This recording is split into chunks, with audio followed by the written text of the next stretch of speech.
এবার রমজান মাসটাকে আপনাদের জন্য অনেক বেশি সহজ করে তোলার জন্য আমার আজকের এই আয়োজন। একদিন এই রেসিপিগুলো বানিয়ে রাখলে আপনাদের পুরো রমজান মাসের কষ্ট একদিনেই শেষ হয়ে যাবে। আসসালামু আলাইকুম everyone, welcome back to my channel. ডাল বাটাবাটির ঝামেলা ছাড়াই পেঁয়াজু তৈরি করার জন্য পেঁয়াজু রেডি মিক্স, 3টি ভিন্ন ধরনের হোমমেড ব্রেড ক্রাম্পস, ঘরে তৈরি হোমমেড বেসন, আর তৈরি করব ঘরে তৈরি পেস্ট্রি শিট বা সমুসা শিট, যেটা আপনারা সংরক্ষণ করে রেখে দিতে পারবেন পুরো রমজান মাস জুড়ে। বাহির থেকে এগুলো কিনতে গেলে বেশ চড়া দামে কিনতে হয়, আর রমজান মাসে রোজা থেকে এগুলো তৈরি করাটাও অনেক বেশি ঝামেলার, তাই আগেভাগে তৈরি করে রেখে দিলে পুরো রমজান মাসের টেনশন শেষ। চলুন কথা না বাড়িয়ে রেসিপিগুলো দেখে আসি। ডাল ভিজিয়ে ডাল বাটাবাটির ঝামেলা ছাড়াই যারা পেঁয়াজু তৈরি করতে চান তাদের জন্য খুবই সহজভাবে আমি আজকে একটি পেঁয়াজু রেডি মিক্স তৈরি করে দেখাবো। বিসমিল্লাহ। ফার্স্টে এখানে আমি নিয়ে নিচ্ছি হাফ কাপ মসুর ডাল, হাফ কাপ নিয়ে নিচ্ছি ছোলার ডাল, হাফ কাপ খেসারির ডাল, হাফ কাপ আতপ চাল। চালটা ব্যবহার করার কারণে পেঁয়াজুটা অনেক বেশি ক্রিস্পি হবে, আর পেঁয়াজু ভেজে নেওয়ার সময় এক্সট্রা করে এখানে আর চালের গুঁড়া অ্যাড করতে হবে না। এবারে সব কিছু আমি খুব ভালোভাবে একসঙ্গে মিশিয়ে নিচ্ছি। মেশানোর পর এর মধ্যে পরিমাপ মতো পানি দিয়ে চাল ডালগুলোকে খুব ভালোভাবে কচলিয়ে কচলিয়ে ধুয়ে নিব। অনেক সময় চালের মধ্যে ধান, ডালের মধ্যে বড় বড় পাথরের টুকরো এছাড়াও অন্যান্য ময়লা থেকে থাকে, সেগুলো আগে থেকে খুব ভালোভাবে বেছে পরিষ্কার করে নেবেন। এরপরে একদম ক্লিন পানি বের হওয়া পর্যন্ত ডাল চালগুলোকে খুব ভালোভাবে ধুয়ে নিয়েছি, দেখতে পাচ্ছেন। এবারে পানি ঝরিয়ে চাল ডালগুলোকে একটি স্ট্রেনারে রেখে দিচ্ছি, এর অতিরিক্ত পানিটা ঝরে যাওয়া পর্যন্ত। চাল ডালগুলো থেকে যখন অতিরিক্ত পানিটা ঝরে যাবে তখন চাল ডালগুলো ঠিক এরকম ঝুরঝুরে হবে। এইবারে এই চাল ডালগুলোকে আমি একটি ছড়ানো ট্রে অথবা প্লেটের মধ্যে নিয়ে নিচ্ছি। আপনারা যে কোনো পরিষ্কার সুতি কাপড়ের উপরও এই চাল ডালগুলোকে বিছিয়ে শুকিয়ে নিতে পারেন। যাদের হাতের কাছে রোদ আছে তারা রোদ্রে শুকিয়ে নেবেন। এছাড়াও ফ্যানের নিচে রেখে দিলেও কিন্তু এই চাল ডালগুলো খুব সহজেই শুকিয়ে যাবে। আমি এই চাল ডালগুলোকে ফ্যানের বাতাসে শুকিয়ে নিয়েছিলাম। এই চাল ডালগুলো একদম মুচমুচে হয়ে শুকাতে আমার একটি পুরো রাত লেগেছিল। চাল ডালগুলো যত পাতলা করে ছড়িয়ে দেওয়া যাবে তত দ্রুত শুকিয়ে আসবে। সারা রাত শুকানোর পরে পরের দিনে ডালগুলোর অবস্থা দেখুন, ডালগুলো কত বেশি ঝুরঝুরে হয়েছে এবং এগুলো শুকে কিন্তু একদমই মুচমুচে হয়ে গিয়েছে। এইবারে চাল ডালগুলোকে ভেঙে নেওয়ার জন্য আমি একটি ব্লেন্ডারের জারের মধ্যে নিয়ে নিচ্ছি। এইবারে ঢাকনাটি লাগিয়ে চাল ডালগুলোকে ব্লেন্ড করে নিচ্ছি। ব্লেন্ড করে এই মিক্সটা একদম ফাইন পাউডার করা যাবে না, এর মধ্যে কিছু আস্ত দানা থেকে যাবে চাল ডালের, যার কারণে পেঁয়াজু ভাজার সময় অনেক বেশি ক্রিস্পি হবে এবং যখন আপনারা পেঁয়াজুগুলো খাবেন তখন ডালের যে দানাগুলো দাঁতের নিচে পড়বে, খেতে অনেক মজা লাগবে। আপনারা একদিনে বেশি পরিমাণে এই রেডি মিক্সটা তৈরি করে সারা রমজান মাস জুড়ে সংরক্ষণ করে রেখে খেতে পারবেন। একটি এয়ারটাইট কন্টেনারে ভরে রেখে দিবেন, এটা নর্মাল তাপমাত্রায় ভালো থাকবে, ফ্রিজেও রাখতে হবে না। আমি এই পেঁয়াজুর রেডি মিক্সটাকে ঠিক এইভাবে সংরক্ষণ করে রেখে দেই। এইবারে এই পেঁয়াজুর রেডি মিক্স দিয়ে আমি আপনাদের পেঁয়াজু তৈরি করে দেখাবো। পেঁয়াজুগুলো কত বেশি পারফেক্ট হয় সেইটাও দেখে নিন। যে পরিমাণে পেঁয়াজু তৈরি করব ওইটা বুঝে কিছু রেডি মিক্স আমি বাটির মধ্যে নিয়ে নিচ্ছি। এরপর এর মধ্যে পরিমাপ মতো পানি দিয়ে রেডি মিক্সগুলোকে ভিজিয়ে রাখবো 15 থেকে 20 মিনিটের জন্য। পানিটা একটু বুঝে দিবেন, অতিরিক্ত পানি দেওয়া যাবে না, তাহলে এই ডালের মিশ্রণটা অনেক বেশি নরম থাকবে, ওই ক্ষেত্রে পেঁয়াজুর ব্যাটারটা পারফেক্ট হবে না। মিশ্রণটা একটু পানি পানি থাকবে, তবে রেস্টে রাখার পর দেখতে পারবেন চাল ডালের এই মিশ্রণটা পানিটা টেনে নিয়ে অনেকটা ঝুরঝুরে হয়ে গেছে এবং কিছুটা আঠালো থিকনেসে চলে আসছে। দেখলেন তো, ডাল ভিজানো বা বাটার ঝামেলা ছাড়াই কত সহজেই ডালের মিক্সটা তৈরি হয়ে গেল। এবার এই মিক্সটা দিয়ে আমি আপনাদের পেঁয়াজও তৈরি করে দেখাচ্ছি। এখানে একটি মিক্সিং বলে নিয়ে নিচ্ছি 1.5 কাপ পেঁয়াজ কুচি। পেঁয়াজটা একটু মোটা করে কেটে নিয়েছি, কারণ পেঁয়াজটা একটু মোটা করে কেটে নিলে খেতে ভালো লাগে। এর মধ্যে দিয়ে দিচ্ছি 2 টেবিল চামচ কাঁচা মরিচ কুচি, 1 টেবিল চামচ দিয়ে দিচ্ছি শুকনা মরিচের গুঁড়া। ঝালটা আপনারা আপনাদের টেস্ট অনুযায়ী কমিয়ে বাড়িয়ে দিবেন। 1/4 টিস্পুন দিচ্ছি হলুদের গুঁড়া, হাফ টিস্পুন জিরার গুঁড়া, হাফ টিস্পুন গরম মশলার গুঁড়া, সাথে দিয়ে দিচ্ছি স্বাদ মতো লবণ। লবণটা এখানে হাফ চামচের থেকে একটু সামান্য বেশি হতে পারে। আরও দিয়ে দিচ্ছি হাফ চামচ আদা বাটা, হাফ চামচ রসুন বাটা। এইবারে হাতের সাহায্যে সব কিছু ভালোভাবে মিশিয়ে নিচ্ছি, পেঁয়াজটা একটু সফট হয়ে আসা পর্যন্ত। সব কিছু ভালোভাবে মিশিয়ে নেওয়ার পরে এর মধ্যে দিয়ে দিচ্ছি সেই ডালের রেডি মিক্সটা। সাথে দিয়ে দিচ্ছি হাফ কাপ ধনিয়া পাতা কুচি। এবারে হাতের সাহায্যে আবারও সব কিছু ভালোভাবে মিশিয়ে নিচ্ছি। একটু চেপে চেপে মেশাতে হবে যেন ডাল এবং পেঁয়াজটা খুব ভালোভাবে একসঙ্গে মিশে যায়। দেখতে পাচ্ছেন আমার পেঁয়াজের মিশ্রণটা একদমই রেডি। এবার এখান থেকে খুব সহজে পেঁয়াজও তৈরি করে নেওয়া যাচ্ছে। চলে যাচ্ছি চুলাতে। চুলায় পরিমাণ মতো তেল মিডিয়াম হিটে গরম করে নিয়েছি। এবার তেলের মধ্যে একে একে পেঁয়াজগুলোকে ছেড়ে দিচ্ছি। পেঁয়াজের আকারগুলো আপনারা চাইলে আরও ছোট করতে পারেন, আবার চাইলে আরও বড়ও করতে পারেন, তবে খুব বেশি বড় না করাই ভালো। উল্টে পাল্টে পেঁয়াজগুলোকে 6 থেকে 7 মিনিটের মতো ভেজে নিয়েছি। দেখতে পাচ্ছেন খুবই সুন্দর একটা কালার চলে আসছে। আর এই পেঁয়াজগুলো এত বেশি ক্রিস্পি হয় কি আর বলবো, আপনারা বানিয়ে খেলেই বুঝতে পারবেন। সো দেখতেই পেলেন পেঁয়াজু রেডি মিক্স দিয়ে পেঁয়াজু তৈরি করা কত বেশি সহজ। এই রমজান মাসে তো আমাদের পেঁয়াজু তৈরি করার জন্য আর কোনো ঝামেলাই করতে হবে না। একদিনে কাজ গুছিয়ে রাখলে সারা রমজান মাস পর্যন্ত খুবই সহজভাবে পেঁয়াজু তৈরি করে খাওয়া যাবে। চলে যাচ্ছে তাহলে পরবর্তী রেসিপিতে। রমজান মাসে আমাদের সবচেয়ে বেশি প্রয়োজন পড়ে পেস্ট্রি শিট অথবা সমুসা শিট। সুপার শপ থেকে এই পেস্ট্রি শিটগুলো কিনতে গেলে বেশ চড়া দামে কিনতে হয়, তবে ঘরেই শুধুমাত্র ময়দা দিয়ে খুবই অল্প খরচে এই পেস্ট্রি শিট বা সমুসা শিটগুলো তৈরি করে আপনারা সংরক্ষণ করে রেখে দিতে পারবেন প্রায় 1 থেকে 2 মাস পর্যন্ত। বিসমিল্লাহ। প্রথমেই একটি মিক্সিং বলে নিচ্ছি 2 কাপ ময়দা। চেষ্টা করবেন আটাটা অ্যাভয়েড করে ময়দা দিয়ে স্প্রিং রোল শিটগুলো তৈরি করতে, তাহলে রেজাল্টটা অনেক বেশি বেটার পাবেন। এর মধ্যে দিয়ে দিচ্ছি 1 চা চামচ লবণ। এবারে ময়দার সঙ্গে লবণটা একটু ভালোভাবে মিশিয়ে নিচ্ছি। লবণটা মেশানো হয়ে গেলে এবার অল্প অল্প করে নর্মাল তাপমাত্রার পানি দিয়ে আমি একটা শক্ত টাইপের ডো তৈরি করে নিচ্ছি। তবে পানিটা একবারে অনেক বেশি দিয়ে দিব না, এরকম অল্প অল্প করে দিয়ে ডোটা তৈরি করে নিতে হবে, এছাড়া কিন্তু ময়দার ডোটা অনেকটা নরম হয়ে যেতে পারে। আমরা নর্মালি যে রুটি পরোটার জন্য ডো তৈরি করে থাকি তার থেকে সামান্য একটু শক্ত টাইপের ডো তৈরি করে নিতে হবে।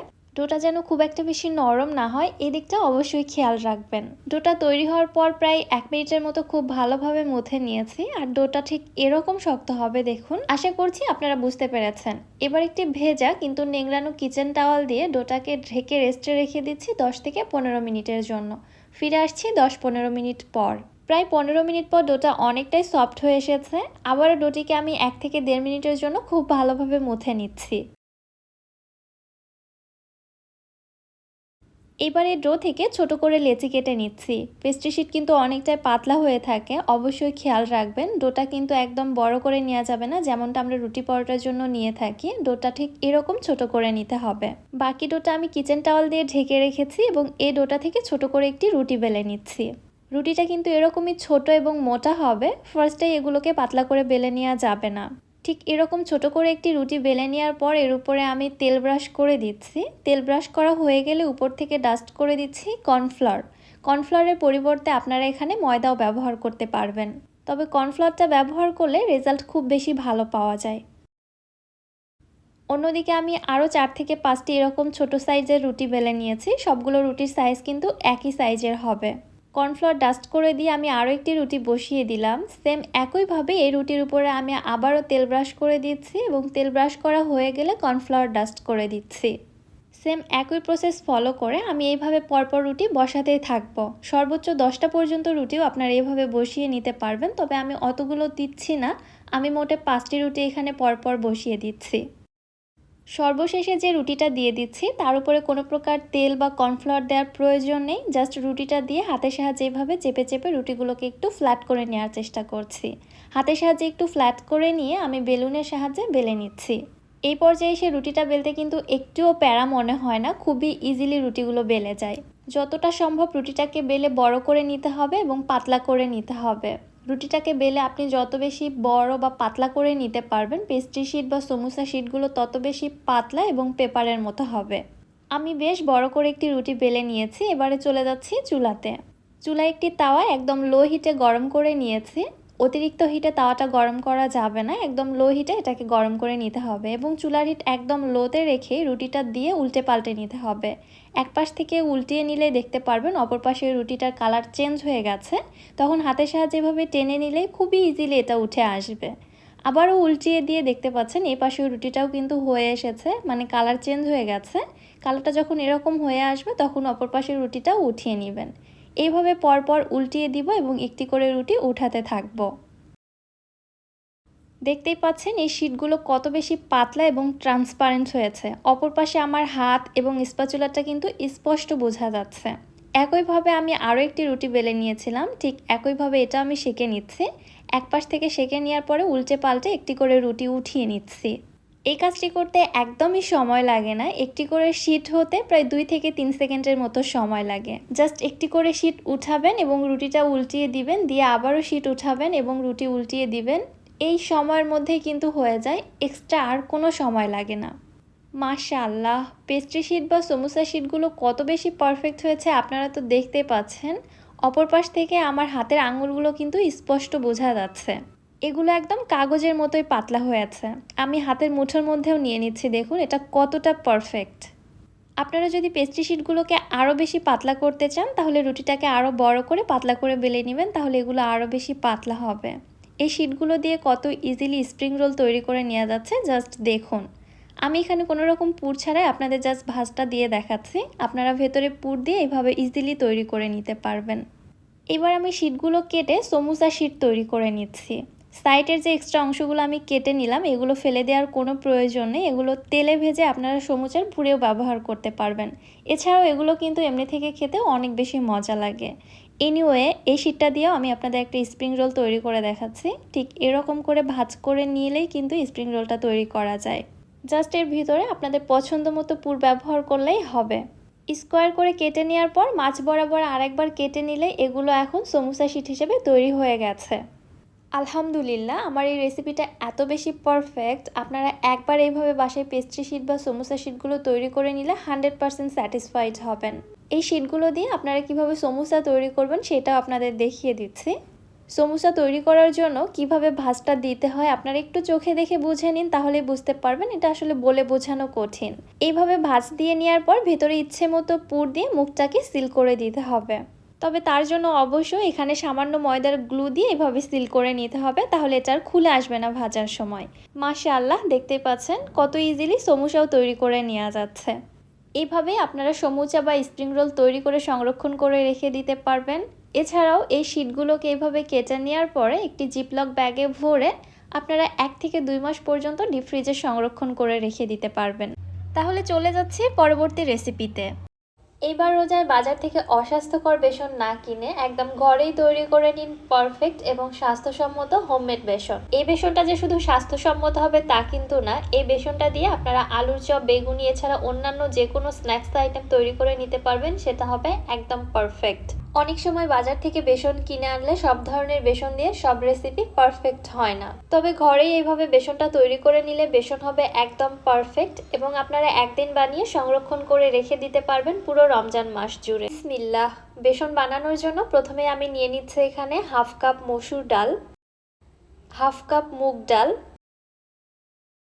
হাফ কাপ ছোলার ডাল, হাফ কাপ খেসারির ডাল, হাফ কাপ বুটের ডাল এবং সবশেষে লাগছে হাফ কাপ চিনি গুঁড়া পোলাওয়ের চাল। চিনি গুঁড়া পোলাওয়ের চালের পরিবর্তে আপনারা এখানে আতপ চালও নিতে পারেন। আচ্ছা, অনেকে এসে আবার কমেন্টে বলবে আপু বেসনের মধ্যে চাল কেন দিলেন, বেসন তো ডাল দিয়ে তৈরি করা হয়। এখানে চালটা ব্যবহার করার কারণ হচ্ছে পরবর্তীতে যখন আমরা পেঁয়াজু, বেগুনি বা আলুর চপ যে কোনো স্ন্যাক্স আইটেমই ভাজি না কেন, ওই ক্ষেত্রে এক্সট্রা করে এখানে কোনো চালের গুঁড়া বা কর্নফ্লাওয়ার অ্যাড করার প্রয়োজন নেই। এখানে যে চালের গুঁড়াটা ব্যবহার করা হয়েছে এইটার কারণেই যে কোনো স্ন্যাক্স একদম ক্রিস্পি হবে। আর হ্যাঁ, অবশ্যই সব কিছুর পরিমাণ একদম সমান রাখতে হবে। আমি এখানে হাফ কাপ দিয়ে সব কিছু মেপে নিয়েছি, আপনারা যদি গ্রামের মাপ নিতে চান তো সব কিছু একই পরিমাণে নেবেন।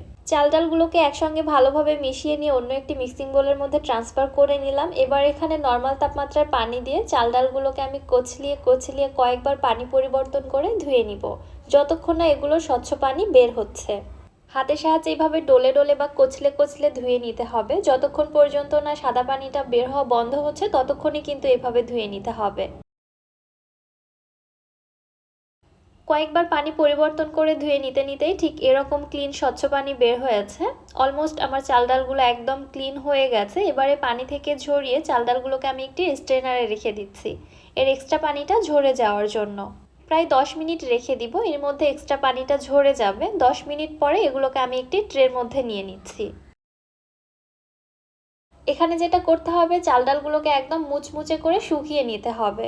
আমি 2টি ট্রের মধ্যে চাল ডালগুলোকে পাতলা করে ছড়িয়ে নিচ্ছি। এছাড়া আপনার বাসার ব্যালকনি বা ছাদে একটা কাপড় বিছিয়ে সেখানেও এগুলোকে ছড়িয়ে শুকিয়ে নিতে পারেন। আমি এই ট্রেগুলোকে একটা রোদের স্থানে রেখে দিচ্ছি শুকিয়ে যাওয়ার জন্য।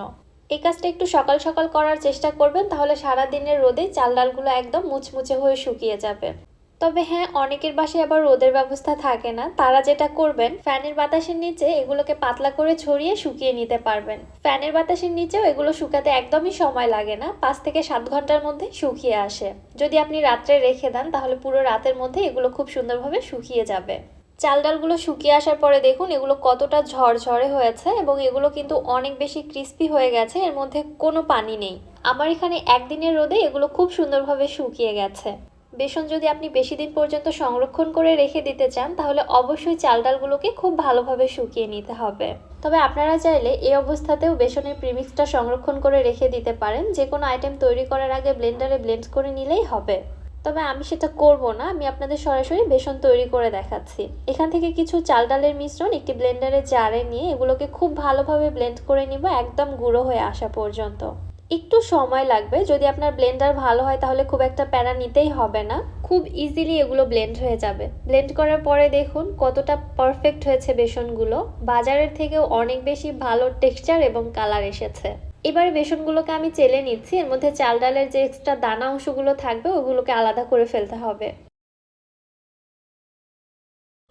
এই যে দেখুন বেসনের মধ্যে থেকে এরকম চাল ডালের কিছু আস্ত দানা বের হবে, এগুলোকে ফেলে দিতে হবে। এইবারে দেখুন মাশাআল্লাহ কত পারফেক্ট বেসন তৈরি হয়েছে। বাজারে টাকা দিয়ে কিনতে গেলেও কিন্তু এরকম পারফেক্ট বেসন পাওয়া যায় না। বেসনগুলো চেলে নেওয়ার পর এরকম একটি বয়ামে ভরে সংরক্ষণ করে রেখে দেওয়া যাবে 1 মাস পর্যন্ত। বাসায় তৈরি এই বেসন দিয়ে আলুর চপ বেগুনি ভাজলে অনেক বেশি ফুলকো এবং ক্রিস্পি হয়। পরবর্তীতে আমি সেই রেসিপিগুলো আপনাদের সাথে শেয়ার করব ইনশাআল্লাহ। ততক্ষণে চলুন পরবর্তী রেসিপিটি দেখে আসি।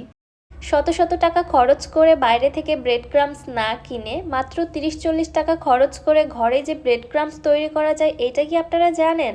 রমজান মাসের ইফতার আইটেম তৈরিতে আমার সবচেয়ে যেটা বেশি প্রয়োজন পড়ে সেটা হচ্ছে এই ব্রেড ক্রাম্বস। তবে অনেকেই জানে না মাত্র 30 থেকে 40 টাকা খরচ করে ঘরে ব্রেড ক্রাম্বস তৈরি করা যায়। তাই বাইরে থেকে অস্বাস্থ্যকর ব্রেড ক্রাম্বস টাকা দিয়ে কিনে আনার কোনো প্রয়োজন নেই। রমজানের আগে এইভাবে ব্রেড ক্রাম্বস ঘরে বানিয়ে সংরক্ষণ করে রেখে দিন, আপনার কাজ অর্ধেকটাই এগিয়ে যাবে। ব্রেড ক্রাম্বস তৈরিতে লাগবে আমাদের ব্রেড। আমি এখানে 40 টাকা দামের একটি ব্রেডের প্যাকেট নিয়েছি, এইটা দিয়ে আপনাদের ব্রেড ক্রাম্বস তৈরি করে দেখাবো। আর হ্যাঁ, চেষ্টা করবেন একদম টাটকা ব্রেড না নিয়ে 2 থেকে 3 দিন পুরনো ব্রেড নেওয়ার জন্য, তাহলে ব্রেড ক্রাম্বসগুলো অনেক বেশি পারফেক্ট হবে। এটার কারণ কি জানেন? অনেক বেশি টাটকা ব্রেড কিন্তু নরম টাইপের হয়ে যায়, 2-3 দিনের পুরনো হলে ব্রেডটা অনেকটা শক্ত হতে শুরু করে, অনেকটা ঝুরঝুরে টাইপের হয়। এনিওয়ে, ব্রেডের সাইডে যে ব্রাউন অংশগুলো আছে ফার্স্টে আমি ওগুলোকে কেটে আলাদা করে নিচ্ছি। আপনারা ওগুলো সহই নিতে পারেন যদি সাদা ব্রেড ক্রাম্বস তৈরি করতে চান, তবে আমি এখানে কয়েক প্রকারের ব্রেড ক্রাম্বস তৈরি করে দেখাবো, এজন্য সব কিছু আলাদা করে নিয়ে নিচ্ছি। আর সাইডের ব্রাউন অংশগুলো কিন্তু ফেলবো না, ওইটা দিয়েও আপনাদের ব্রেড ক্রাম্বস তৈরি করে দেখাবো। এবারে ব্রেডের টুকরোগুলো আমি একটি ব্লেন্ডারে জারে নিয়ে নিচ্ছি। ফার্স্টে আমি আপনাদের অরেঞ্জ কালার ব্রেড ক্রাম্বসটা তৈরি করে দেখাবো, এটাই অনেক বেশি ফেমাস। এর মধ্যে দিয়ে দিচ্ছি কয়েক ফোঁটা অরেঞ্জ ফুড কালার। এইবার এই ব্রেডের টুকরোগুলোকে আমি ব্লেন্ড করে ঝুরঝুরে করে নিব। ঠিক এরকমটা হবে, ব্লেন্ড করে একেবারে গুঁড়ো করা যাবে না, এরকম ঝরঝরে থাকবে।